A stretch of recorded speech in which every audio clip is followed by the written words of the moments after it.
So here we have the Ford Kuga ST line on a 17 plate. I'll show you around the outside of the car first of all, and then we'll hop in and I'll run through some controls on the inside. As you see from the outside, it's got alloy wheels and 5 doors, that wonderful looking body kit, and parking sensors all round. Let's hop in to the boot area first of all, and then we can work our way around the rest of the car from there. You'll see as we approach the boot, we've got those twin exhausts, and as I've already mentioned, the parking sensors. There's plenty of boot space, along with that 60/40 split folding rear seat. Just before I climb in, I think it's well worth seeing the interior from this exterior point of view. As you can see, the seats are in fantastic condition. You get the half leather and Alcantara.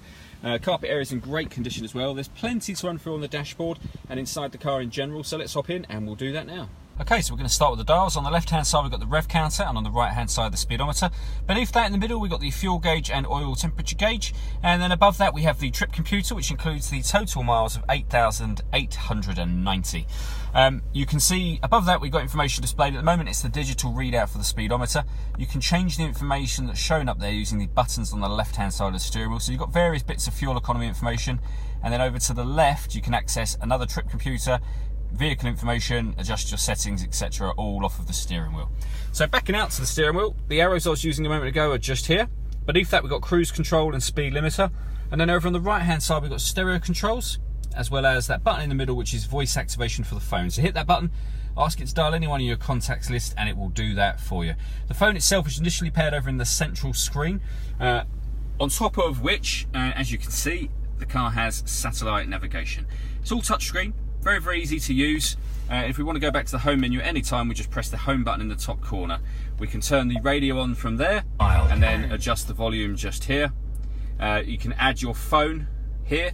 And once you've added a phone, not only can you make and receive phone calls, but you can stream music wirelessly via Bluetooth audio as well. And on top of this, this car has got a CD player, which is just above the unit there, and USB inputs. There are a lot of ways to listen to music on this vehicle.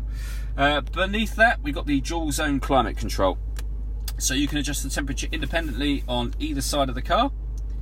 Direction of the air is adjusted in the middle here. Fan speed up and down to the left and right. That button will turn the air conditioning on or back off again, or you can hit auto and it will maintain those two temperatures for you.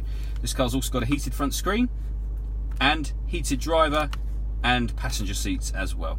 Beneath that we can turn off the stop and starts. This car's designed to cut out in traffic to save you fuel. You can turn that off should you wish to. You then have a 6-speed manual gearbox, 12-volt charging socket, and the automatic handbrake.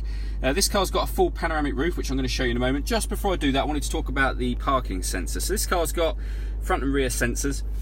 You can turn the front ones on or back off again with that button there. And this vehicle has got the ability to park itself. Now, we have videos on our Facebook page, so just look for MJA Car Sales on Facebook and you'll be able to find a video about this.